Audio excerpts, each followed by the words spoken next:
안녕하세요. 정형외과 전문의 닥터홍 선생입니다. 몸이 아프면 우리는 무엇을 가장 빨리 찾을까요? 좋은 병원? 좋은 운동? 아닙니다. 바로 좋은 음식입니다. 대부분 어떤 음식을 먹어야 빨리 좋아질까? 라는 생각을 먼저 떠올리게 되는데요. 저는 정형외과 의사다 보니까 병원에 내원하시는 분들께서 저에게 자주 물어보시는 것 중에 하나가 바로 무릎이 아픈데 뭘 먹어야 도움이 되나요? 입니다. 그래서 이번 영상에서는 이전에 손가락 관절염 관련 영상으로 정말 많은 구독자분들께서 좋아해 주셨던 서울 아산병원 통합내과의 권민관 교수님을 모시고 무릎에 도움이 되는 좋은 음식은 무엇일까에 대해서 알려드리도록 하겠습니다.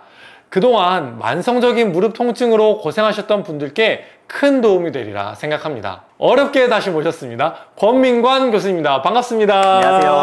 권민관입니다. 교수님, 영상을 보시는 구독자분들께 간단히 자기소개 부탁드립니다. 서울 아산병원 통합내과의 권민관입니다. 반갑습니다. 교수님도 진료하시다 보면 몸에 좋은 음식이 어떤 것이 있나요? 라는 질문을 많이 받지 않으시나요? 네, 맞습니다. 진료하다 보면 정말 많이 듣는 이야기가 이 병에 좋은 음식은 뭔가요?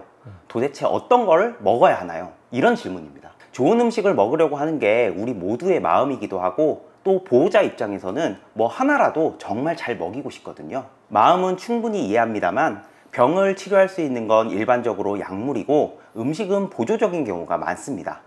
음식이 중요하지 않다는 이야기가 아니라 음식으로만 병을 치료할 수는 없다는 말입니다. 특히 어디에 뭐가 좋다더라 이런 식의 이야기를 듣고 그런 음식이나 특정 식품을 먹으면 치료가 될 줄 알고 그렇게 많이 먹는 경우가 많은데요.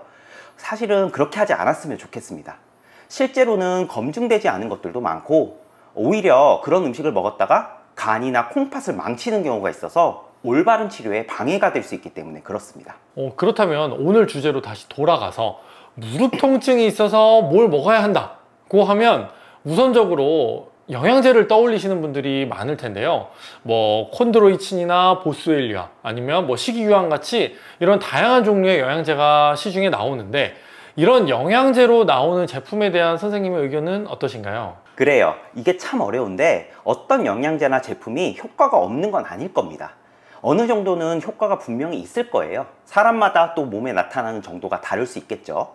그렇지만 아직까지는 치료라고 할 수 있을 정도의 충분한 효과가 알려진 건 밝혀진 게 없습니다. 최근 미국이나 유럽 관절염 학회에서 낸 논문들을 보면 충격적인데요.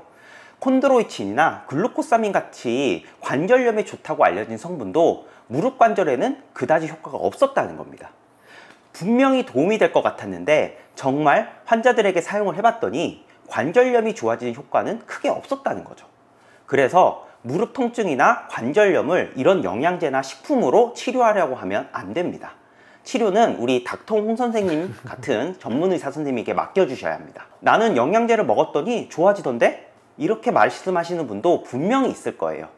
사람마다 효과가 나타나는 정도가 달라서 제가 100% 확신할 수는 없겠지만 실은 단독 효과라기보다는 다른 요인이 겹쳐 있거나 또는 다른 플라세보 효과 같은 것으로 좋아진다고 느낄 수도 있겠습니다. 그렇다면 이런 영양제 말고 선생님은 무릎 통증이 있는 환자분들께는 어떤 음식을 추천하시나요? 네, 여러분 오늘 정말 잘 오셨습니다. 제가 진짜 좋은 음식을 오늘 말씀드리겠습니다. 제가 바로 추천하고 싶은 음식은 콩, 두부입니다. 정확히는 단백질을 충분히 드셔야 돼요. 콩이랑 두부요? 왜 이런 단백질이 많은 음식을 하필 무릎 통증이 있는 환자분들께 추천을 하시나요? 사실 무릎 통증이나 관절염을 해결하고 싶다면 근력 운동을 정말 열심히 해야 됩니다. 무릎 관절 주위의 근육을 튼튼하게 만들어줘야 통증이 사라질 수가 있어요. 근육을 주로 구성하는 단백질이 충분해야 근육이 튼튼해질 수 있기 때문에 제가 오늘 바로 콩, 두부 같은 고단백 식품을 추천드리는 겁니다. 그럼 단백질은 사실 일반적으로 생각했을 때 고기에도 굉장히 많이 있는데 고기를 추천하지 않고 콩이나 두부를 굳이 추천해 주신 이유가 따로 있을까요? 단백질에는 동물성 단백질이 있고 식물성 단백질이 있죠. 사실은 동물성 단백질인 소고기, 닭고기 같은 식품이나 식물성 단백질인 콩이나 두부 같은 음식을 적절히 섞어서 먹어줘야 됩니다. 이게 각각의 장단점이 있기 때문에 그렇습니다. 그런데 중년 이후로는 고기를 먹으면 내가 속이 더부룩하다는 분들이 많아서 먹어서 속도 괜찮고 관절에도 좋은 고단백 식품인 콩, 두부를 추천해 드리는 거예요. 콩류는 고품질의 식물성 단백질을 공급할 수 있는 효자 음식입니다. 완두콩, 강낭콩, 서리태, 대두 종류도 굉장히 다양한데 단백질 함량이 가장 풍부한 건 서리태와 대두입니다. 특히 대두는 100g당 단백질이 34g 정도나 있어서 구성 성분 중에서 단백질의 비율이 무려 40%나 됩니다. 단백질 덩어리라고 제가 말씀드릴 수 있을 정도입니다. 그런데 콩에는 단백질만 많은 게 아니거든요. 아미노산, 올리고당, 이소플라본 같은 몸에 좋은 성분도 굉장히 많이 들어 있습니다. 된장이나 청국장의 형태로 대두를 먹는 것도 좋지만 콩 음식 중 추천하고 싶은 건 바로 두부입니다. 두부의 단백질은 콩에 못지않고 칼슘, 마그네슘 같은 건강한 성분이 가득가득 들어있거든요. 또 먹어서 두부는 흡수도 굉장히 잘 되고 속도 편안하기 때문에 근육에 필요한 단백질의 최고의 식품이라고 말씀드릴 수 있습니다. 두부는 그거 자체로도 먹을 수도 있고 뭐 조리거나 뭐 찌개로 하거나 국물 같은 여러 요리에도 사용을 할 수가 있는데, 그러면 두부의 종류가 특별히 연관이 있을까요? 네, 두부는 일반 두부, 연두부, 순두부, 건두부 등 종류에 상관없이 모두 다 좋다고 말씀드릴 수 있겠습니다. 이게 모든 음식들이 그렇지만 아무리 몸에 좋은 음식이라도 많이 먹는 것은 당연히 좋지 않을 것 같은데, 어느 정도 먹어야 우리 몸에 도움이 될 수 있을까요? 네, 아주 좋은 질문입니다. 체중 1kg당 1g의 단백질 정도는 먹어주는 것이 중요하고요. 근육을 늘리고 싶거나 내가 콩팥 질환이 심하게 없다면 킬로그램당 1.5g까지도 먹을 수 있습니다. 내가 만약에 60kg라면 하루에 60g에서 90g 정도의 단백질을 먹어야 한다, 이렇게 생각해 주시면 됩니다. 단백질은 몰아서 먹어봤자 다 흡수되는 게 아니기 때문에 적절히 나눠서 드시는 게 중요합니다. 총 60g 정도를 먹는다고 가정을 하면 아침, 점심, 저녁으로 두 날에서 각각 20g씩 먹는 것이 좋겠습니다. 단백질 20g은 어느 정도인지 감이 안 오시죠? 두부 반모 정도의 단백질 20g이 들어있습니다. 무릎 관절을 좋게 만든다고 환자분들 중에는 도가니탕 같은 보양식을 많이 챙겨 드시는 분들도 분명히 있으실 텐데, 이런 음식들이 무릎 관절에 도움이 될까요? 결론부터 말하면 무릎 관절에 도움이 된다는 사실이 의학적으로 입증되지는 않았습니다. 도가니가 무릎 관절 연골과 비슷하고 콜라겐 성분이 많으니까 내가 이거 먹으면 무릎이 낫지 않을까 해서 많이 드시는 분들이 있는데, 근데 그 콜라겐을 먹는다고 해서 그 콜라겐 자체가 우리 몸에 그대로 흡수돼서 작용을 하는 게 아니기 때문에 그렇습니다. 그리고 운동은 무릎 통증과 관절염에 정말 중요합니다.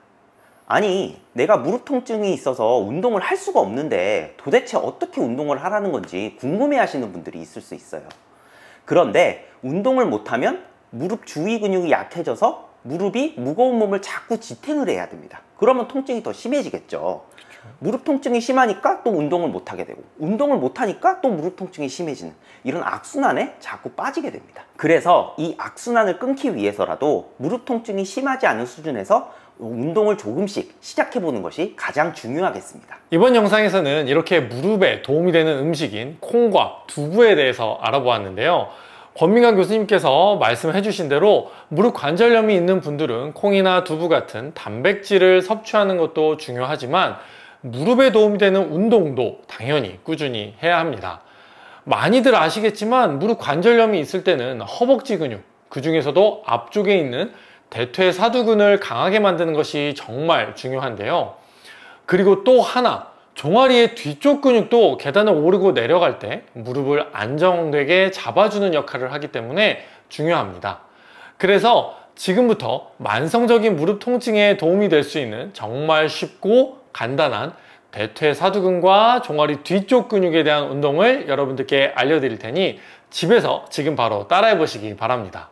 대퇴사두근을 강화하는 아주 좋은 첫 번째 운동은 바로 앉아서 무릎 펴기입니다.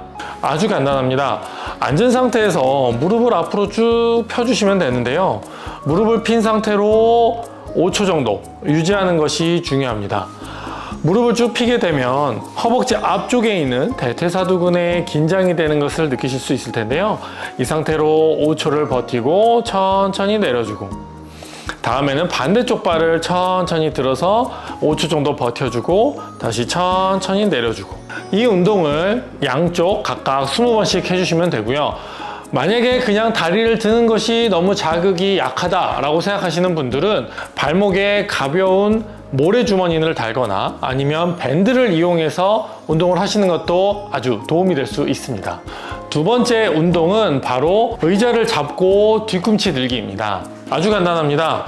넘어지지 않도록 의자를 꼭 잡아주시고요. 잡은 상태에서 뒤꿈치를 쭉 들어서 종아리 뒤쪽 근육이 당기는 느낌을 받으면서 5초 정도 버텨줍니다. 그리고 다시 천천히 내려옵니다. 다시 한번 뒤꿈치를 들어서 천천히 올라가서 5초 정도 버텨주시고 다시 천천히 내려오면 됩니다. 이렇게 양쪽을 한 번에 같이 하는 운동도 좋지만 한쪽 번갈아 운동하는 것도 도움이 될 수 있습니다. 한쪽 발로만 하는 것도 굉장히 간단합니다. 똑같이 넘어지지 않도록 의자를 지지한 상태에서 한쪽 발을 들고 반대쪽 발로 천천히 들었다가 다시 천천히 내려오고 다시 뒤꿈치를 들었다가 천천히 내려오는 이 방법도 역시 한쪽 다리당 20번씩 양쪽을 해주시면 무릎 주변 근육을 강화하는 데 큰 도움이 될 수 있습니다. 이번 영상에서는 서울 아산병원 통합내과 권민관 교수님과 함께 아픈 무릎에 도움이 되는 좋은 음식에 대해서 알아보았는데요. 선생님, 마지막으로 이 영상을 보시는 무릎이 아픈 환자분들께 당부의 말씀 부탁드립니다. 콩, 두부 먹고 운동 열심히 하시고 여러분들의 소중한 무릎 건강을 챙기시길 바라겠습니다. 감사합니다. 그럼 저는 다음번에 더욱 좋은 영상으로 돌아오도록 하겠습니다. 감사합니다.